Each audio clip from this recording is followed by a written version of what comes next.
STET परीक्षा 2019 अभ्यर्थियों के लिए आवश्यक सूचना। अभ्यर्थियों को हम बड़ी खबर दे दें कि शिक्षा सुधार रोजगार द्वारा अवमानना का केस पटना हाईकोर्ट में दाखिल हो चुका है और 15 दिन पहले ये केस दाखिल हुआ। ऐसे में अभ्यर्थियों को हम बता दें कि जो अभ्यर्थी अभी तक केस से नहीं जुड़े हैं वो जल्द से जल्द जुड़ जाएं। जुड़ना क्यों ज़रूरी? जुड़ना इसलिए ज़रूरी है कि अवमानना के केस में जब आगे तिथि निर्धारित होगी सुनवाई की, तो हाईकोर्ट पटना द्वारा ये पूछा जाएगा कि कितने अभ्यर्थियों को इस समस्या से जूझना पड़ा।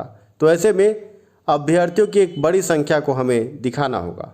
दूसरी बड़ी बात है, अभ्यर्थियों को हमने आवेदन लिखने को कहा है बीएसईबी पटना को। अभ्यर्थी बीएसईबी के परीक्षा नियंत्रक और बीएसईबी के अध्यक्ष के नाम से 2 आवेदन लिखे, जिसमें सिलेबस संबंधित त्रुटियों को दर्शाते हुए आवेदन आपको लिखना है। आवेदन का प्रतिरूप इस वीडियो के डिस्क्रिप्शन में आपको उपलब्ध होगा। आधार वही बनाकर आप लिखें आवेदन को। ऐसे में जितना ज़्यादा आवेदन लिखा जाएगा, जितने ज़्यादा लोग केस से जुड़ेंगे, अवमानना के केस से जुड़ेंगे, हमारा केस उतना ही मजबूत होगा। अगर आप पटिशनर नहीं बने हैं तो जल्द से जल्द हमसे संपर्क करें। बीएसईबी को आवेदन जल्द से जल्द लिखें। समय बहुत कम है क्योंकि अभी चर्चा है 26 सितंबर 2020 तक बीएसईबी रिजल्ट जारी करने की दिशा में कदम बढ़ाएगी। ऐसे में आप अभ्यर्थियों को जितना जल्दी हो अपने समय को बर्बाद न करते हुए शिक्षा सुधार रोजगार से जुड़ना है। आसमान और ज़मीन का अंतर है अभ्यर्थियों के प्रश्न पत्रों में, और ऐसे में नॉर्मलाइजेशन की बात की जा रही है। पर आप समझे कि जब सिलेबस ही नहीं था तो नॉर्मलाइजेशन क्या होगा। मानना के केस में हम ये बात भी रखेंगे कि विज्ञप्ति जारी करके ये बात बीएसईबी ने खुद माना कि प्रश्नों का स्तर कठिन था। ऐसे में आप अभ्यर्थियों को हम निवेदन करेंगे कि जल्द से जल्द संपर्क करें और किसी भी छलावे में ना आए। आप अभ्यर्थियों से हम ये भी कहेंगे कि जिन अभ्यर्थियों की परीक्षाएं छूटी हैं विभिन्न कारणों से, बिहार से बाहर रहने के कारण या परीक्षा केंद्र की सही जानकारी न होने के कारण, सेंटर पर न पहुँचने के कारण या किसी भी अन्य कारण से, जैसे कि आपके नाम में किसी प्रकार के त्रुटि को दिखाकर बहुत सारे अभ्यर्थियों को परीक्षा से रोका गया था। जो अभ्यर्थी पहले परीक्षा दिए थे उनको नहीं रोका गया, पर अब रोका जा रहा है।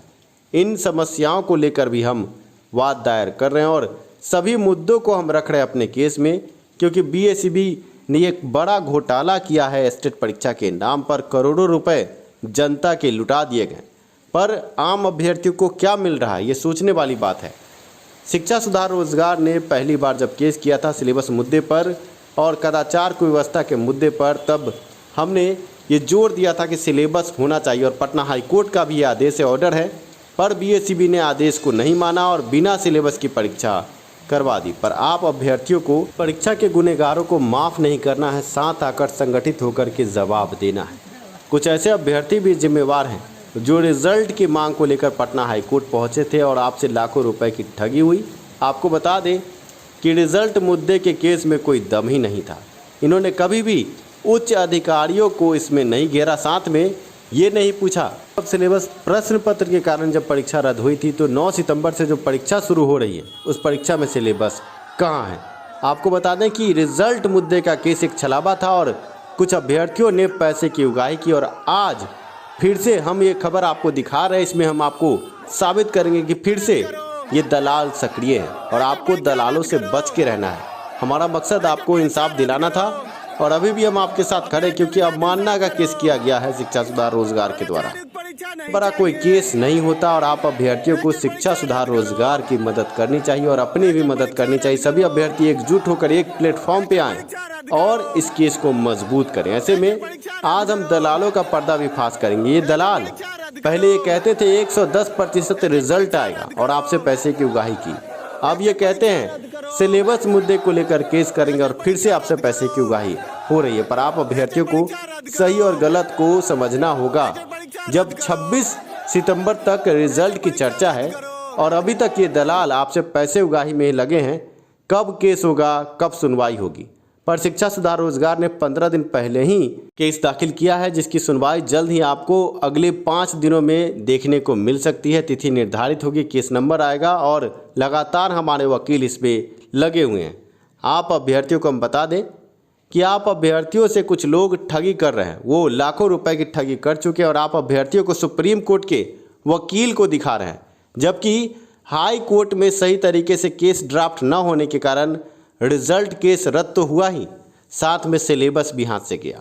अगर रिजल्ट के लिए किए केस में अभ्यर्थी ये मुद्दा उठाते कि पहले की परीक्षा सिलेबस के कारण रद्द हुई तो बिना सिलेबस के आगे की परीक्षा क्यों हो रही है, साथ में इतना जैमर और तरह तरह के तामझाम के बीच प्रश्न पत्र कैसे वायरल हो गया और जिम्मेवार अधिकारी कौन है उन पर भी कार्रवाई हो, तो हो सकता था इस परीक्षा पर स्टे लगता और सिलेबस के साथ परीक्षा होती। पर इन अभ्यर्थियों ने आपको बरगलाकर पैसे की उगाही की और आज फिर से सिलेबस मुद्दे पर केस के नाम पर आपसे पैसे की उगाही कर रहे हैं। आप सावधान रहें।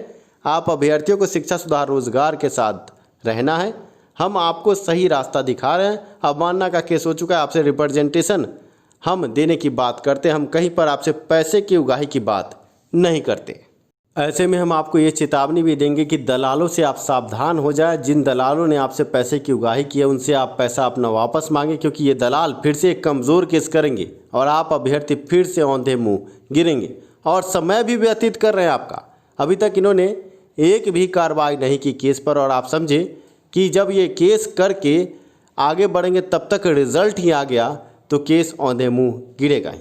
शिक्षा सुधार रोजगार ने आपको एक सही रास्ता, सही कदम बढ़ाने की दिशा में अपना हाथ आगे बढ़ाया है और आप अभ्यर्थियों को भी कदम से कदम मिलाकर चलना है। किसी के बहकावे में नहीं आना है।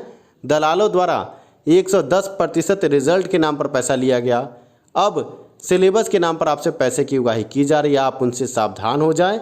शिक्षा सुधार रोजगार आपसे कोई पैसे की मांग नहीं करता, आपको बस साथ आना है, क्योंकि आपकी संख्या बल आपके केस को मजबूत करती है। इसीलिए हम आपको जोड़ रहे हैं। सिलेबस मुद्दे का केस हो चुका है और अवमानना के केस से बड़ा कोई केस नहीं होता और हमारे पास हाईकोर्ट पटना का पहले से जजमेंट है। ऐसे में किसी के बहकावे में नहीं आए। अपना दिमाग आप शांत करके आप शिक्षक बनने वाले हैं, सही निर्णय ले और शिक्षा सुधार रोजगार के साथ खड़े हो जाएं। आप अभ्यर्थियों को सही दिशा हम इसलिए दिखा रहे हैं कि कल होकर आप ये कहेंगे कि परीक्षा तो आपने रद्द करवा दी पर सिलेबस पर आप चुप हो गए। पर शिक्षा सुधार रोजगार चुप नहीं है, अपने कार्य को अंजाम तक पहुंचा रहे हैं। आप अभ्यर्थियों की उसमें आवश्यकता है, आप आगे आएँ। धन्यवाद आप सभी का वीडियो देखने के लिए, साथ देने के लिए। शिक्षा में सुधार हो, सभी के पास रोजगार हो। मिलते हैं अगले वीडियो में।